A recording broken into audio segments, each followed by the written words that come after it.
up, Tiger Lax fans? I'm your host, Sean Cameron, and welcome to episode 3 of Sticks and Stripes. And I'm your co-host, Lane Calkins, and today we have two really exciting guests with us with Coulter, Mackesy, and McKenzie Blake. So welcome, guys. Yep. Both McKenzie and Coulter are the all-time leading goal scorers for the men's and women's side, but we'll talk a lot more about that in the future, later in the episode. But right now, let's recap our weekend. So how was round 1 of the NCAA tournament? Yeah, so round 1 was great. I think a lot of us were kind of upset and disappointed in the fact that we weren't given the opportunity to host and weren't given one of the top 8 seeds just because we had been ranked within the top 8 for the entire season and had kind of like a tough championship game against Yale and couldn't really pull out with it. So the selection committee decided to have us play Johns Hopkins and Baltimore, which was really exciting. It's always really cool to go to Homewood. It's like such a historic field. I know that a lot of us played a lot of like club games and like tournament games on that field or just kind of like in the area. So going back there was really cool, especially for all the Maryland girls on our team.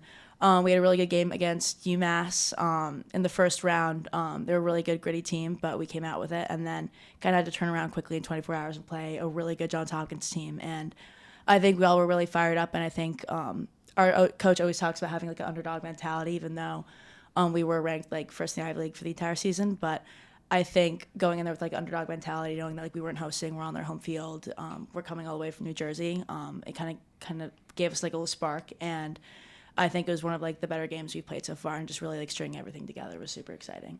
Absolutely. That's awesome. You're heading down to Chapel Hill on Thursday. Yeah. Play number 1 seed UNC. Exactly. Yeah. It's going to be a really fun but tough game. We have a lot of connections to UNC. Our head coach used to play there as well as used to coach there. Karen Maurer, our assistant coach, was a Duke lacrosse player, and everyone knows the UNC-Duke rivalry is really tough. So I think she's really excited to go back down to Durham and to kind of prove everyone wrong. But I think a lot of us are just really excited. It's a really great opportunity to play the number 1 seed in the Elite 8. None of us have made it this far, I think, in any of our careers. The women's lacrosse team has made it to the Elite 8 since 2019. So we're all just kind of really excited to be here, but also knowing that we're playing for like an extra week together. Yeah, that's awesome. On the men's side, we hosted Towson. We were the 3 seed and a sold-out crowd. I think it was one of the best atmospheres I've been playing in. Coulter, you can attest to that. It was awesome. Yeah, perfect weather, tons of fans, tons of alumni. All the alumni were couldn't back ask in for town. better. Yeah, it was awesome. We won 22-12, which was the most goals scored in an NCAA tournament game in Princeton lacrosse history. Oh, yeah. Which is awesome. We had 2 5-goal scorers, Tucker Wade, Nate Kabiri, which is another record set in Princeton history. We're heading down to Hofstra to play Syracuse in the quarterfinals. It's a historic game. Princeton and Syracuse have played tons of times, national championships, semifinals, and so to play this game is a big one. It's very historic. Yeah, very cool. And you guys played them 2 years ago. 2 years ago. On 52, correct? Yeah, we fell short. It was a 3-4 goal game. Gotcha. So yeah, underdog mentality, and we can't be more excited for it. Very exciting. Okay, I guess we're going to start with the icebreaker for you two. So Coulter and McKenzie, either of you guys can start, but what is your favorite goal you have scored in your career? Goal? Yes. Or it can be assist, if that makes you happy. That makes me really happy.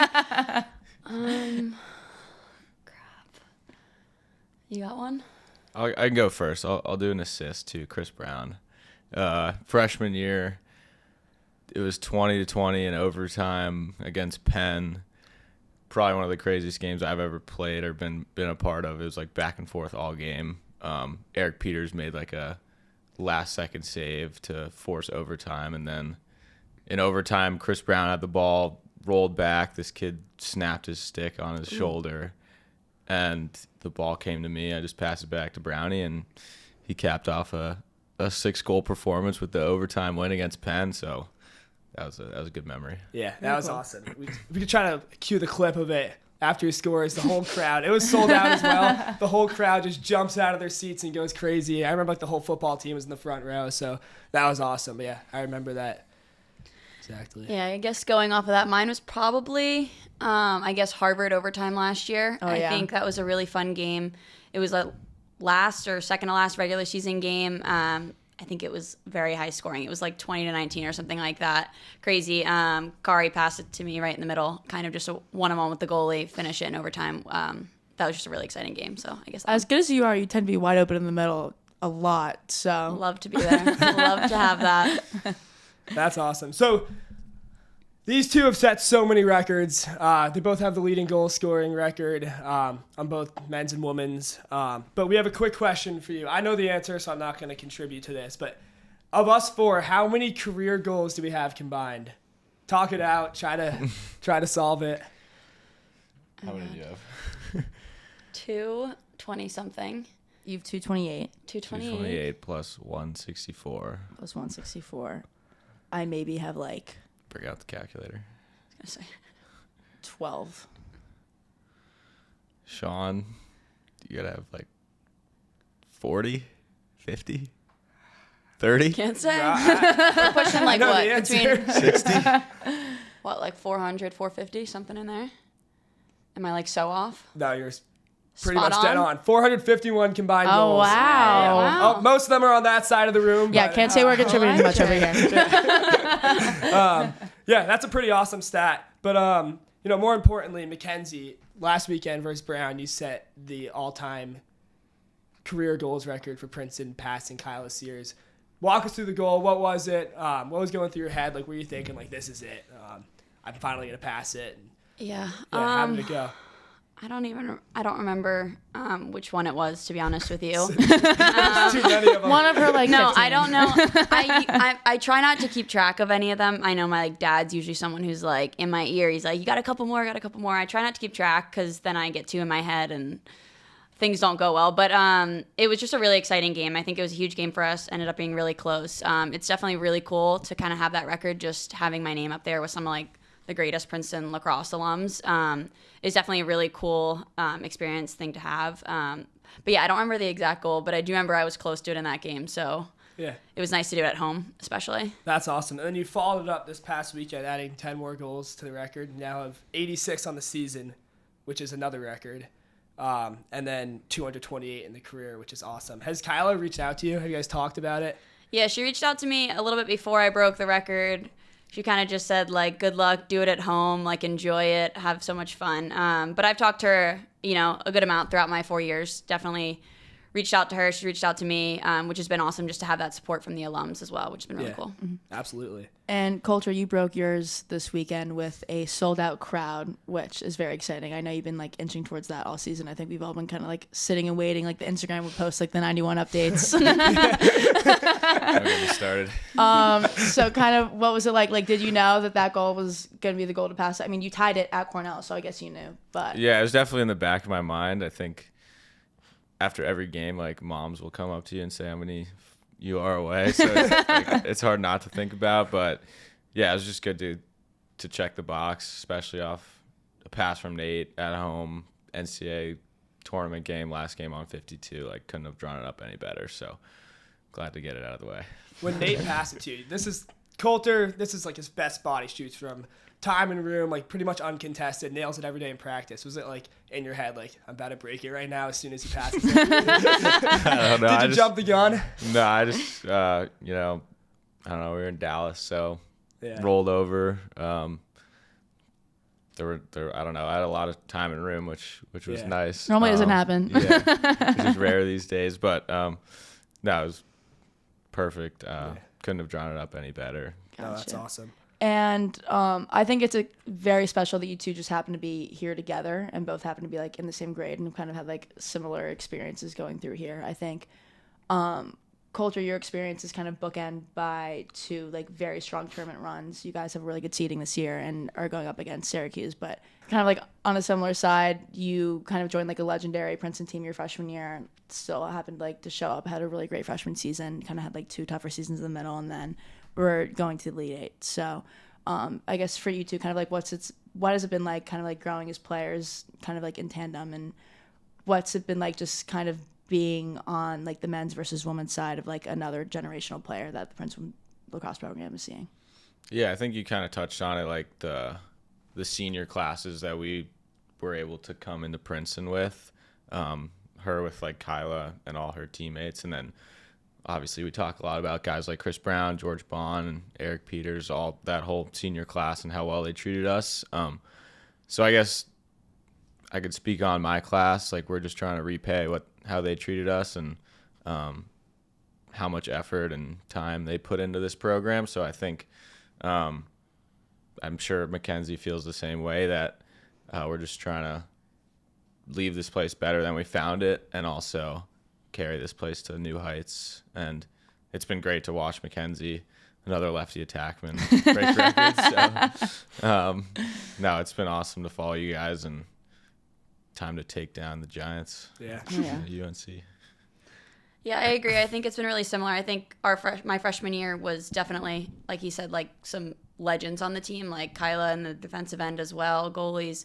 You know, it was a really full lineup of seniors, so it was a really fun year. And I think once they graduated, we definitely were left with a lot of gaps, just building a whole new team, a very young team. So I think the last 2 years, it's been, you know, a journey and trying to get back to the top 10, you know, earn the respect back on Princeton women's lacrosse name. So I think that's something that I've really kind of dedicated my time here to being like, I want to get back to how we were freshman year. And right now we're like exceeding that. So I think that's really awesome. This is the farthest I've ever made it, farthest since 2019. So I think it's just a lot, like what Coulter said, like kind of just hoping to give it back to the program and kind of leave it, you know, where I think it should be in the top 10. Yeah, it's been a 4-year journey for all of us. I know, like, it's not just this season that's finding success. It started 4 years ago, and we built it to today. And it's cool to say we're the only team that has we're the only school that has a team in the men's and women's Elite Eight, which is, like, very special. Cool. It speaks to it. So that's awesome. Mackenzie, I have a question for you. So obviously you're breaking records. You've broken 2 in this past 2 weeks. How has your attack unit helped you? You play with Jamie McDonald, Haven Dora, who are like putting up tons of points. Put it in perspective for the viewers. This weekend in the 2 NCAA tournament games, your line had a combined 36 points, which is like insane. So yeah, how's it been playing with them? And yeah, it's been awesome. I think, you know, Haven and Jamie, like Jamie's such a balanced player. She's got, you know, assists and goals. Haven is so assist heavy and obviously can take it to goal as well. But I think most of my goals are, you know, assisted by one of them. So it's usually not happening without them, which I think is something that's really cool. And I think it's awesome that we're all getting the recognition this year, not just even us 3, like the whole team and the attack unit as a whole. But it's been a lot of fun to play with them. They obviously set me up for most of my goals, which is, I'm grateful to them. But also, like, beside that, like, there's also a lot of other players, younger players, midfielders that are also stepping up offensively, which just makes us so dynamic. I think just about every game we have, I mean, I think this past weekend we had like 8 and 9 goal scorers, something like that, which I think is just really a testament to like how hard of a, you know, how hard we work at practice every day just to kind of set each other up for the best success in games. But it's been a lot of fun. Yeah. You're also tough to cover. If you know, shut down you or McKenzie, shut down you or Jamie, you have a midi like Lane scoring and Meg, Sophie Whiteway. And I think I'll always say this, they're like a 3-headed monster on attack because you can try to double Haven, but then Jamie's wide open. You can try to double Ken's, but then Haven's wide open. So it's really hard for teams to defend, and a lot of teams have not really been successful in shutting all 3 of them down. It's kind of you have to pick one and then pray the other 2 don't have a day. And usually that doesn't happen, but I think it also kind of forces the rest of us to step up. And I think especially Ken's has been really good at kind of giving us that like grace and like that power to be like, if I'm getting double teamed, like you need to step up, and kind of giving everyone the confidence, which I think is really cool. And I think it's like similar on the men's side, like Coulter demands the best pull that I think any team has, and he's constantly being like pressured and they're constantly sending guys to him, but forces other guys to step up. Like Tucker Wade's having a breakout season this year, he's doing great, and I think like other midfielders are as well. So I think it's just really cool how it kind of like opens up it for like other players to step up, but also how like you guys still shine in your moments when you're playing against best defenders in the country. Yeah, absolutely. Turn to Coulter. So last week you were selected number 4 overall in the PLL draft. What was that experience like? Going to Boston, so tell us about it. Definitely a city I'm unfamiliar with, but I've heard a lot about it from the likes of Michael Kelly and co. But no, it was definitely a special moment sharing it with my teammates and getting to join ex-Princeton great Alexander Vardar will be a blast to suit up with him again. But Dar. Yeah, Dar. Thank you, Dar. But no, it was definitely a dream come true. And then obviously a few days ago, Mulch got picked up. So me and Mulch forever, I guess. Yeah, we got to get your jerseys. Oh, is he going to the Cannons too? Yeah, he is. So. Oh my gosh. We already have the jerseys on order for our Common Room Wall of Fame. So couldn't be more fired up for that. And you're from New York, obviously, Bronxville. Big MSG fan. How does it feel to go to the best sports city now? Welcome to Boston. Hey, not too much. Yeah, I don't know too much about the fake garden. But all I know is the Knicks are up 3-1. So you could eat your words, but we'll see. We'll see how the series ends. And speaking of the better sports city, Kenz, I hear you're working for the Philadelphia Eagles. Yes, I am. Post-grad. Very exciting that you get to work for the Birds. Yes, very excited. Philly fan my whole life. Grew up right around there, so I'm definitely really excited to go back. Oh, yeah. What's your role going to be?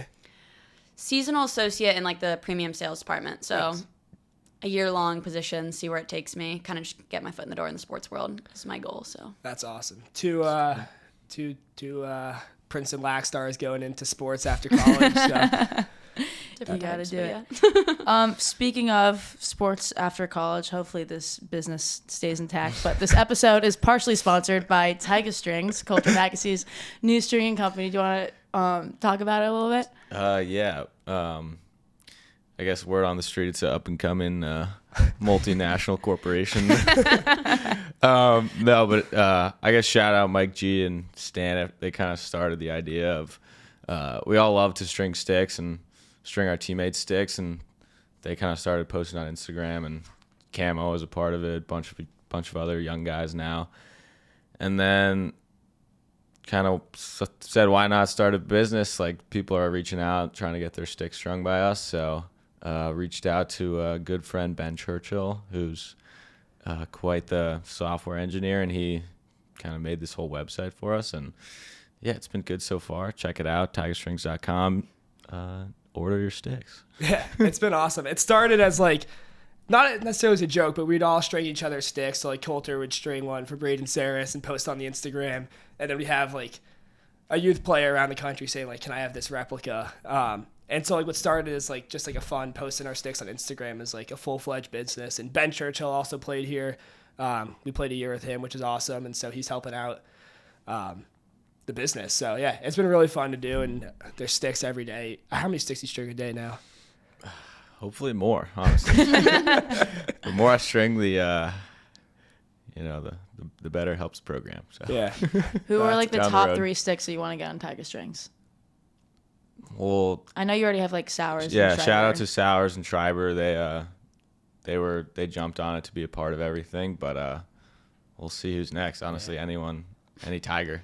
Yeah. Any We'll Tiger see. Lax player, you can get a replica. Yeah, that's kind of how I grew up loving to string. I would like screenshot players' sticks and DM them from burner accounts.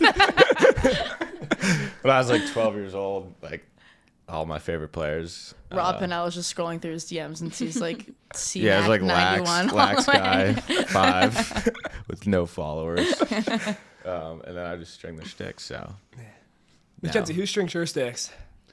I have a guy who does it at home. I sent mine back home just because our sticks were bagging out kind of in the rain last year. They always So bag out. Oh, really? brought it back to my high school guy. He's strung a couple of our sticks, but I'm How not, often do not too women's well players versed. get new sticks strung? You could probably go a good like 6 months before you really have to get a new stick. Yeah. The plastic on our heads is a lot thinner than yours Yeah. and a lot more like malleable. So once it gets really hot, they'll start to like warp in and out the shaft. Actually, the first game I ever played my freshman year was versus UVA, and the first ball I caught, the head of my stick was warped because I've been playing in Florida all December. Oh, really? And it was warped so much that the ball got caught in the middle of it, and that's a yellow card if you like can't throw the ball out of your stick. So I literally stepped on the field, caught the ball, got a yellow card, was in the box. And that was the first play I ever played as a Princeton women's lacrosse player. do you think girls would use the McKenzie or Lane replica? I think they would. Maybe I we should think add it. more so the McKenzie. I want the McKenzie replica. That thing. We is should- a we good should one. learn to It's a string good one. women's Me and, sticks. me and Jamie Yeah. have it right now, so Yeah. Yeah, we Maybe should learn that's to definitely string working women's wonders. sticks. I think I That's restring next my step. stick every month. I just like That's it. crazy. I like it fresh. I know Coulter does as well. Yeah. Yeah. Well, Meeks gets a new one like every 2 days. It Yeah, seems well, like. Their sticks bend like crazy. Yeah. The Fogos, they snap them every day. So that's awesome. Yeah, stringing's been a fun part of like the locker room. I feel like there's at least 4 sticks being strung every day between the Tiger Strings members, Yeah. led by Coulter. So Shout out Derek, yeah, thank you, Derek. keeping us. I think going back more to Princeton lacrosse, you guys have any like favorite just general memories? I know we already talked about like your favorite goals, but it's a good question. I think there's a lot of great memories, but I think one of my favorite traditions and I guess memories that we have on the women's side is our word shirts. I think that's always one of my favorite nights of the year. We get a word on our like warm up shirt before games, but so we get it like before the first game, usually right before UVA typically. we get our shirts, our warm-up shirts with a word that kind of describes us or something that we bring to the team. Usually we go to the coach's house or if it's in a hotel, depending on if we're away. But that's usually one of my favorite nights. It's just a fun night to see, you know, people who have the same words, people who share that, and also kind of just to get us excited for the season. And Kens, what is your word this year? I know it kind of has like some history behind it just because it's so rare. Alchemist. Mm-hmm. And there are specific words that are only given to certain players, and Kens's word hasn't been used in, I think, many years, but one of the captains always gets the word rock, so that's kind of like a word that's consistently used, but you have to be a captain to get that. I think Haven Dora also had like a new word this year. It was menace. That's a good one. Yeah, but checks out for her. Do you know the last player that had alchemist? I don't think I remember. I don't know. Can we get an explanation of like how alchemist Get a relates to definition? lacrosse? Because she's a wizard. Is that what it is? Because she's just a I wizard. think that's what I took from it. Yeah. I didn't know what it meant. People had to tell me it was a good one. Build so. chemistry, maybe? Yeah, I think just kind of. Karen told me something about making something from nothing type Potion? of thing. Oh, I like so. it. Yeah, potions. I'll take it. I love Yeah, it. you're But the wizard. I had to learn about The it. wizard. Yeah. Cool. What's your favorite memory?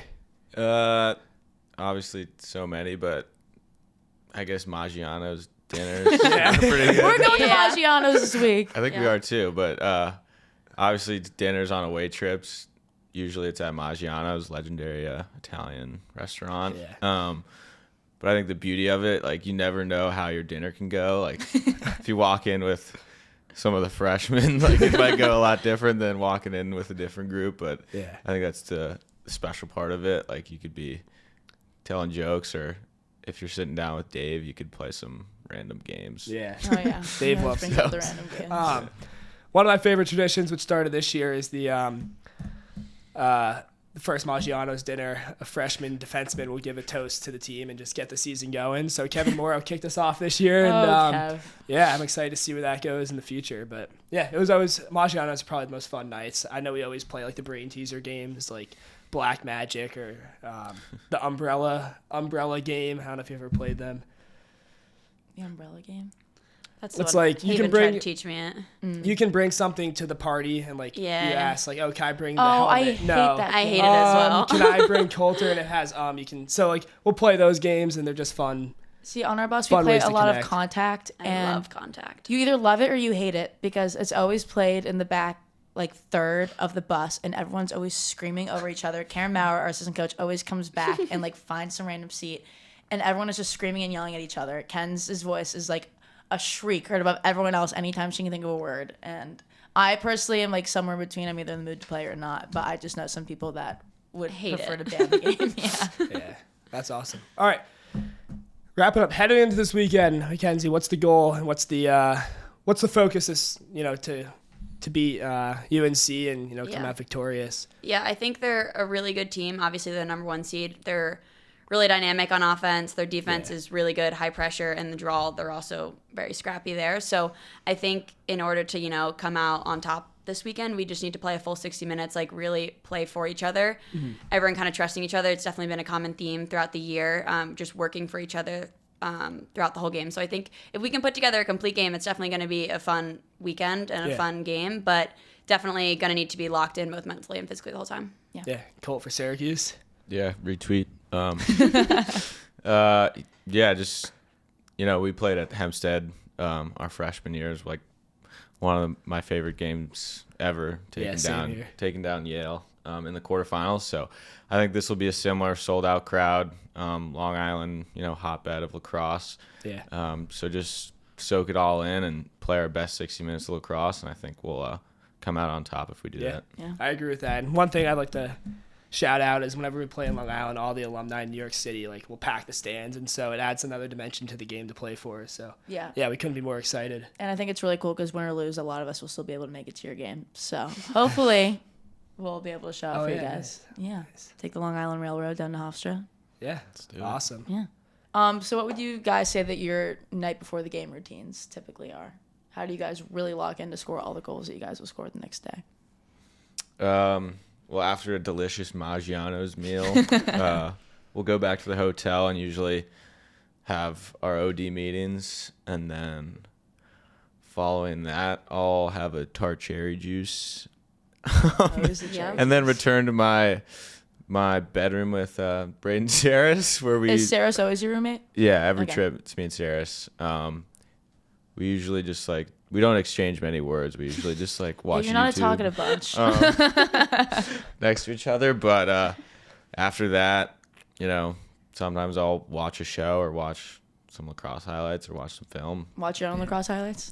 No, but sometimes if your confidence is down, it's not the worst thing in the world. Yeah, no, definitely. I know our team is very like routine based for home games. This is a pretty fun routine, but the night before we'll have a team meal in a lecture hall and do trivia. So that's cool. 2 players will host a trivia. It's 4 rounds. There's usually a round about like Princeton lacrosse and its history, and so we'll do that. It's team bonding, get the minds right, and like then after that we'll turn right to the game the next day, and then on away trips we'll have our team meetings and whatnot. And so I think having the same routine each game is like built for success. Mm-hmm. Yeah, Kenzie, for us, a lot of it is like team led. So we kind of like get to pick our own roommates and we change them based on classes for the away trip. So who have been like your past 2 roommates? I was just with Ella.